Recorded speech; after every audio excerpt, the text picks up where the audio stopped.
You guys know Rabbi Steinsaltz? So, if I may, how old are you now? 14? You're old enough. You think? To hear the truth? Are you ready? Can you handle it? I don't know if I can.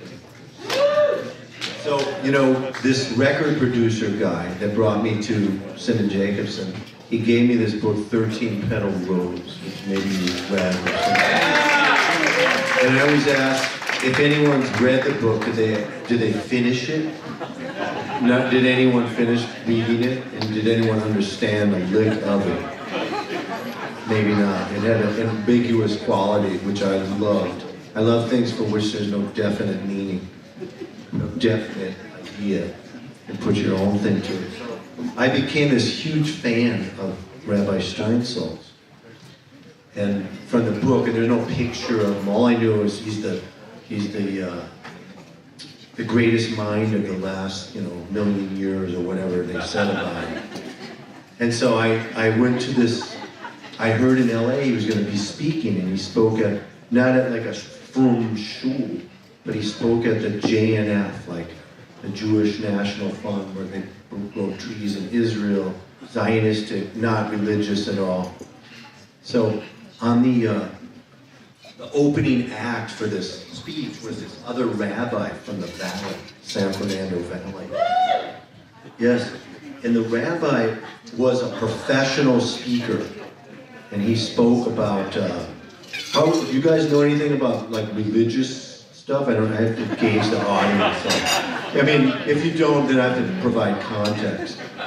So the rabbi was speaking about the third temple, so every time you like bench or say the after meal blessing, it's all about the rebuilding of the temple. Just so you, by the way, we sum up Judaism right now. We got this great thing straight from God. It was amazing. And we were a whole nation. Everyone was doing it. And the nation basically started like fighting each other, and we screwed up. We got kicked out. And we got kicked out for 2,700 years. The fact that anyone's Jewish today, to me, it's a mind-boggling miracle. Forget that you're not keeping kosher and not perfectly or whatever. The fact that you're even here in a Jewish thing after all this time, it's a total miracle. So, yeah, I feel it.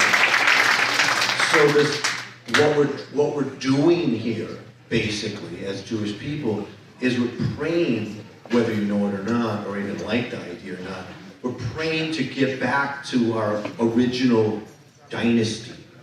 Now, some people think Israel is like the beginning of that, some people don't, but like we're taking it back.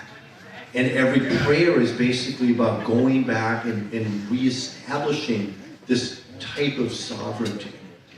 So this rabbi, who comes from the valley, starts talking about the temple that will be built. We're always praying for it. It's in all these, this is like a bencher or something. It's all in here. I mean, so the rabbi goes, look, the third temple is not a temple of stone.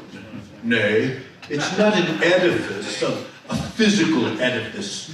It is not a temporal, it is a state of mind, a state of being, a state of love in one's heart. And everyone in the audience is like, yeah, I've heard that crap forever. It makes sense. Everyone's like nodding, nodding off.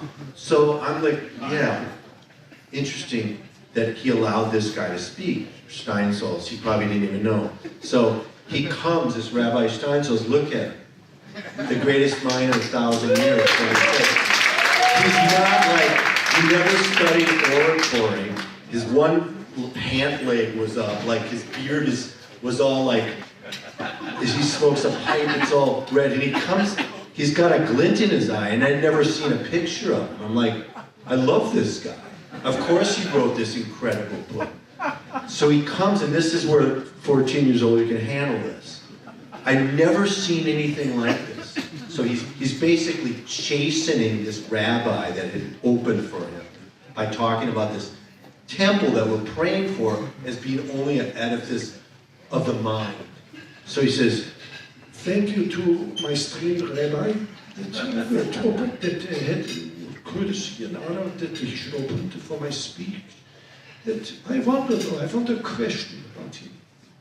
no notes. The other guy was like, the edifice of stone. And he learned an oratory thing.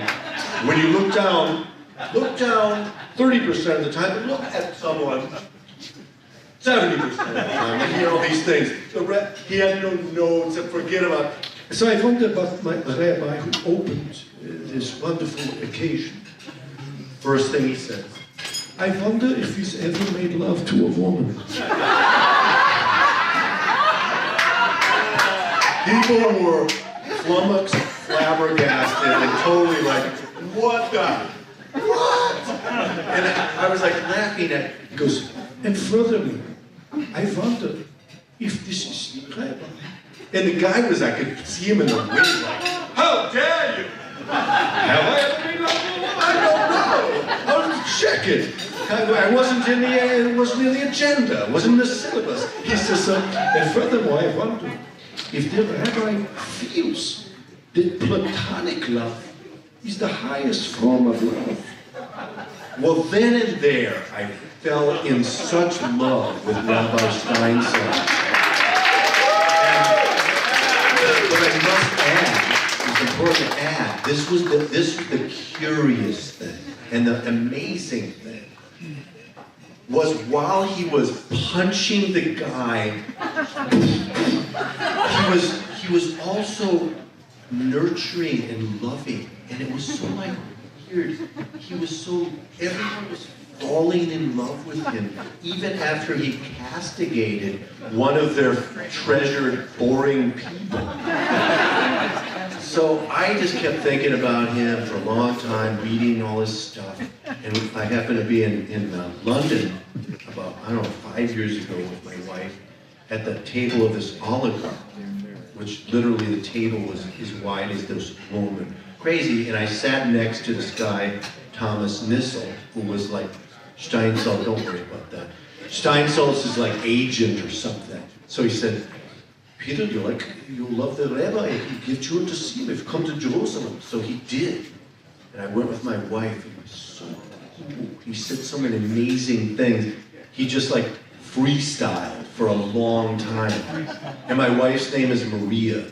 So she's always very paranoid, but people who are Jewish would always come to her, Maria, that's not a Jewish name. But she said, she goes, well, he's trying to light his pipe, he was always lighting his pipe. Do you have any questions for me? And so Maria's like, well, what about the name Maria? People are like always getting down on me for my name. And this guy is the smartest mind in 1,000 years. He says, let me ask you a question. What is the most Jewish name in the world? And I said, Sephardic people won't get this instantly. What is the most Jewish woman's name in the world? Sprinze. You ever heard that name? Sprinze. It's like so Jewish, it's dripping with boimel, like oil, as my grandma used to say. Oh, it's just so Jewy. It's got Homentashen coming out of its ear. So he says, what's the most, but Sprinze is not Jewish. It comes from the Spanish, Esperanza. And Maria's like, damn. So then he looks at me and goes, and what is the most Jewish man's name in the world? Fievel. Remember Fievel? Was a Steven Spielberg, the mouse was named Fievel? Fievel, it's so Jewish. Fievel is not Jewish.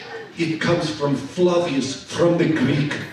Because Maria, your name is 100% Jewish. It is Miriam. Bam, done with that issue. So then he said another thing. I don't know if the rabbi told you this story, but I'm going to tell it myself because I heard it. So I asked him about, so just so you know, that's my son, my younger son, is very, very tall. That's the rabbi, that's me. And I asked him about this book that he'd written about the Rebbe, and he said, Let me tell you something about the Rebbe. and how he explained his love for the Rebbe was so intense and moving, because I also have, as I think about my good fortune, Hashgacha Proti, to have met the Lubavitcher Rebbe on so many occasions. Sometimes I don't even really think about it, but lately I have been. It's incredible. So he says, let me tell you, in my day I was a zoologist, He's like everything, a mathematician, a zoologist, all right. in my day, and as a zoologist, I was a zookeeper. I'm like, okay, and he's getting his pipe, and it's hard to hear. My ears are like already bad from rock and roll. And I'm straining to hear every last word, like, what? And so he goes, I was once fortunate enough to see him. no, I didn't say punch. He goes, blocked. What? And I had to say, like, you don't want to say, like, what? But I was like, what?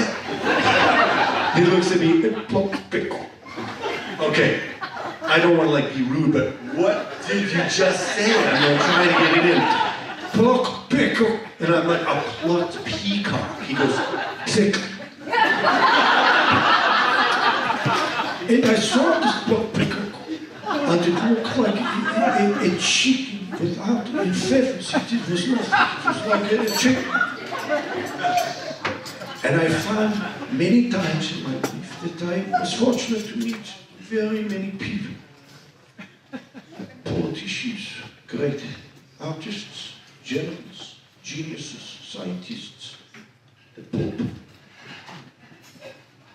But the only person that I ever met in my life that wasn't plucked chicken, plucked peacock, was the Rebbe. that he was actually full of this plumage. And like, that is really a funny and great way of telling that story. What?